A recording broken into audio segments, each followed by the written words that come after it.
আজকের পর্বে আপনাদেরকে তৈরি করে দেখাবো একদম unique special dragon rice.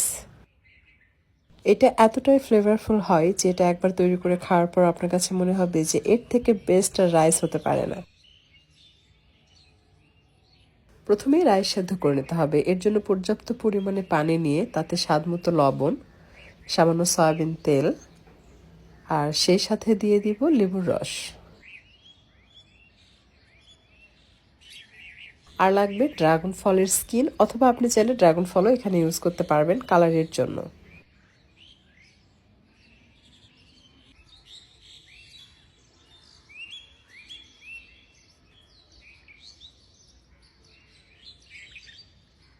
Dragon rice রান্না করার জন্য আমি এখানে পোলার চাল ব্যবহার করেছি 1 কাপ আর কোয়ার্টার কাপ। তবে কেউ চাইলে পোলার চালের পরিবর্তে বাসমতি রাইস দিয়েও এই ড্রাগন রাইসটা রান্না করে নিতে পারবেন। চাল দেওয়ার সাথে সাথে একটু নেড়ে চেড়ে দিবেন, তা না হলে অনেক সময় দলা পেকে থাকে। ভাত এখনও ফোটেনি, আরও কিছুক্ষণ একটু রান্না করব। ভাত ফুটে ওঠার সাথে সাথে পানি ঝরিয়ে ভাত আলাদা করে ফেলতে হবে।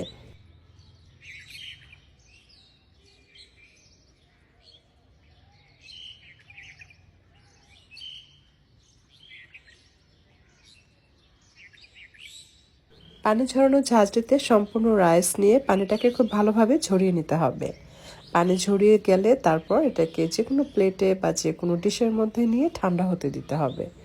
আপনি যদি মনে করেন যে আমি কালকে ফ্রাইড রাইস করবো, তো আজকেও কিন্তু ভাত রান্না করে আপনি ফ্রিজে রেখে পরের দিনও আপনি এই ফ্রাইড রাইসটা করে নিতে পারবেন। তা আমি সেটা করছি না, আমি রুম টেম্পারেচারে রেখে এটাকে ঠান্ডা করে আপনাদেরকে স্পেশাল ড্রাগন রাইসটা করে দেখাবো। আমি এই প্লেটে এটা ছড়িয়ে ছিটিয়ে দিব, তাই সামান্য তেল পুরো প্লেটে ব্রাশ করে নিয়েছে। এতে করে কি হবে, যখন ভাতটা ঠান্ডা হবে এবং ঝরঝরে থাকবে ওই সময় ভাত প্লেটের সাথে লেগে যাবে না। যদি তেল না লাগান তাহলে দেখবেন ঠান্ডা হওয়ার পর কিছু ভাত প্লেটের সাথে লেগে যায়, যেটা প্লেট থেকে আলাদা করা যায় না। তাই একটু তেল ব্রাশ করে নেবেন, তাহলে সম্পূর্ণ ভাত খুব সহজে প্লেট থেকে আলাদা করা যায়। আর লাগবে সেদ্ধ নুডলস। এর জন্য পর্যাপ্ত পরিমাণে পানি নিয়ে তাতে স্বাদমতো লবণ এবং তেল দিয়ে পরিমাণ মতো নুডলস দিয়ে এটাকে সেদ্ধ করে নিতে হবে। সেদ্ধ হয়ে আসলে পানি ঝরিয়ে নুডলসে সামান্য তেল মিক্স করে রেখে দিবেন, তাহলে নুডলস ঝরঝরে থাকবে, একসাথে দলা পেকে যাবে না। রান্নার জন্য প্যানে নিয়েছি তেল। তেল খুব ভালোভাবে গরম হলে অ্যাড করে দিলাম মুরগির মাংস, ছোট ছোট পিস করে কাটা। স্বাদমতো লবণ দিয়েছি, দিয়ে দিচ্ছি মরিচের গুঁড়া, আর সেই সাথে দিয়ে দিচ্ছি আদা রসুন বাটা 1/2 চা চামচ। মরিচের গুঁড়া 1/2 চা চামচের একটু বেশি হবে। সব কিছু খুব ভালোভাবে মিশিয়ে নিচ্ছি। অতিরিক্ত কোনো মশলা অ্যাড করার প্রয়োজন নেই, বা আলাদাভাবে চিকেনের সাথে কোনো বাটিতে এগুলো মশলা অ্যাড করার প্রয়োজন হয় না। সরাসরি আপনি প্যানে এভাবেও তৈরি করতে পারবেন। আর দিয়ে দিচ্ছি 1 চা চামচ কর্নফ্লাওয়ার। কর্নফ্লাওয়ার বা আটা ময়দা যেটা মন চায় আপনি দিতে পারবেন। এতে করে এই যে চিকেনের মধ্যে যে আমরা কর্নফ্লাওয়ার ইউজ করলাম, তেলের সাথে এই চিকেনটা সুন্দরভাবে ভাজা হবে। আর এটা যখন রাইসের সাথে মিক্স হবে তখন রাইসটা অনেক সিল্কি হয়, আর যেটা খেতে খুব ভালো লাগে। আমি দিয়ে দিলাম 2টো ডিম, আর সাথে স্বাদমতো লবণ এবং মরিচের গুঁড়া দিয়ে ডিমের ঝুড়ি তৈরি করে নিতে হবে। আমরা অনেক সময় চিকেন ফ্রাই করি, তো চিকেন ফ্রাইয়ের তেল যদি থেকে থাকে সেই তেল কিন্তু আপনি এই ফ্রাইড রাইসে ইউজ করতে পারবেন। এতে করে টেস্ট খুব ভালো আসে। অনেকেই মনে করেন চিকেন ভাজার তেল কি করেন, হয়তো আমরা ফেলে দেই। অ্যাকচুয়ালি আমরা কখনোই ফেলি না। প্রত্যেকটা তেল একবার ব্যবহার করার পর সেকেন্ড টাইম ইউজের জন্য ছেঁকে আলাদা করে রাখি। সেটা আমি অনেক সময় খিচুড়িতে রান্না করি, ব্যবহার করে থাকি, সরি।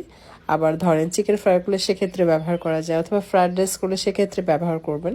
দেখবেন সাদা তেল দিয়ে রান্না করলে যতটা মজার হয়, ওই ফ্রাইড চিকেনের যে তেল সেটা দিয়ে রান্না করলে তার চাইতে টেস্ট কিন্তু অনেক বেশি ভালো আসে আর কি। আপনারা রান্না করলেই বুঝতে পারবেন। তো এর মাঝে কিন্তু আমাদের ডিম এবং চিকেন খুব ভালোভাবে ভেজে নেওয়া হয়েছে। এটা প্যান থেকে আলাদা করে ফেলছি।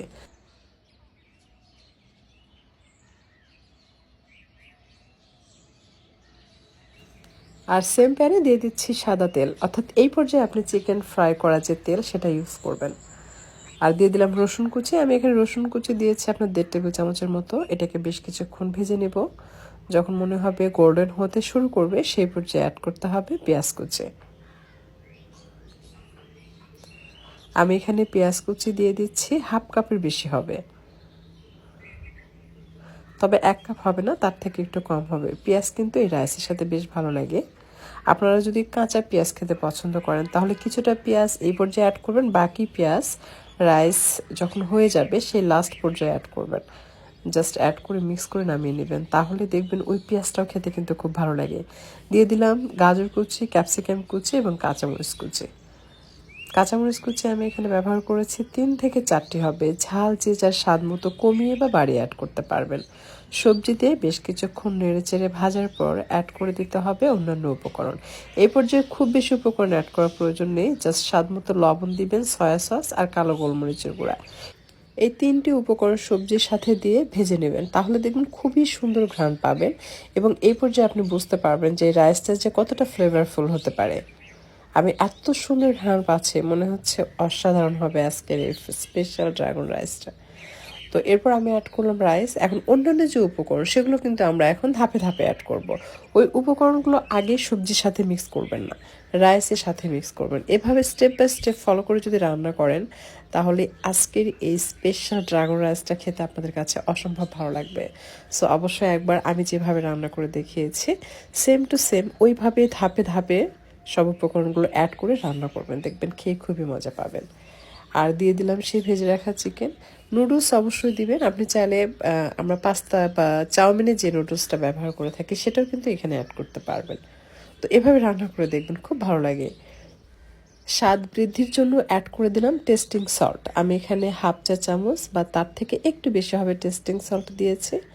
আর দিয়ে দিচ্ছি আপনার টমেটো সস এবং চিলি সস। আপনারা দেখবেন রেস্টুরেন্টে কিন্তু অনেক প্রচুর পরিমাণ টেস্টিং সল্ট ব্যবহার করে স্বাদ বৃদ্ধির জন্য। অনেকে মনে করেন বাসায় রান্না করলে রেস্টুরেন্টের মতো এতটা স্বাদ হয় না কেন, অবশ্যই আপনারা টেস্টিং সল্ট দিবেন, দেখবেন খুব ভালো লাগবে।